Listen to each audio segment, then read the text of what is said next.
Alam mo ba, ang simple form ng present tense, ng present simple, ay pwedeng gamitin para sa future na situations. Totoo yan, present tense pero pwede sa future. Pero ano ba itong present simple na tense ng verb? Kung active ito at plural ang subject, ito yung base form ng verb, kagaya ng eat.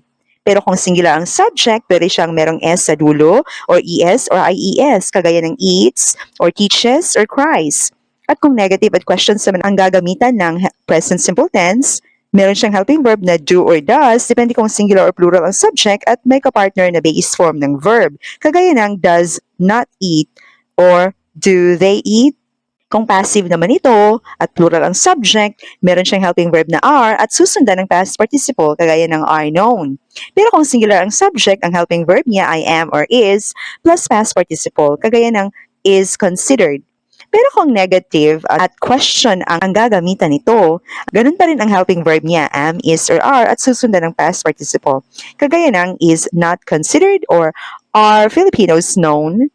At ang mga ito ay ginagamit para mag-express ng facts at general truths, para pag-usapan kung ano yung palaging ginagawa, magbibigay ng instructions, or kung mag-express ng mga naka-schedule para sa future, fixed schedules, at kung pag-uusapan kung ano yung mga future possibilities.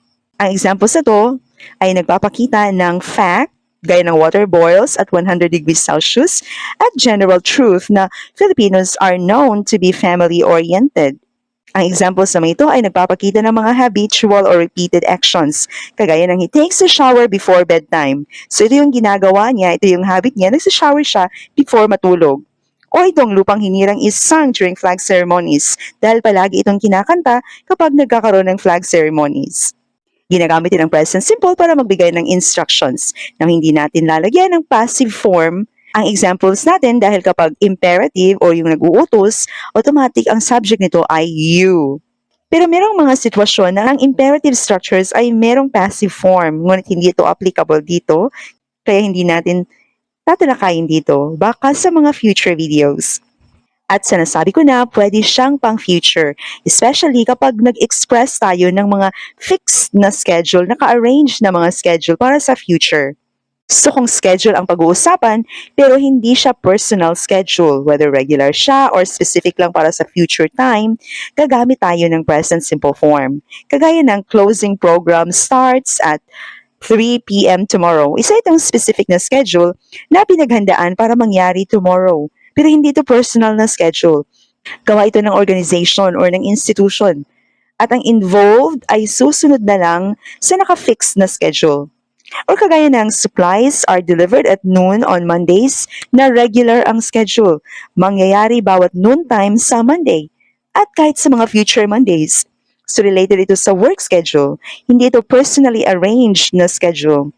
Dahil kung personal arrangement sa future ang tinutukoy, kagaya ng pagpapakasal, pag-travel sa bakasyon, at iba pa, hindi na present simple ang gagamiting verb. Present continuous na for the future.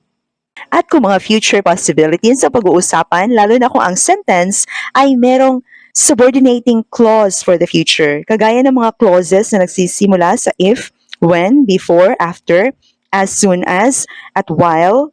Tapos future ang pinag-uusapan, present simple ang verb na gagamitin sa clauses na yan. Kagaya ng, Joy will call you when she arrives in Manila. Hindi when she will arrive.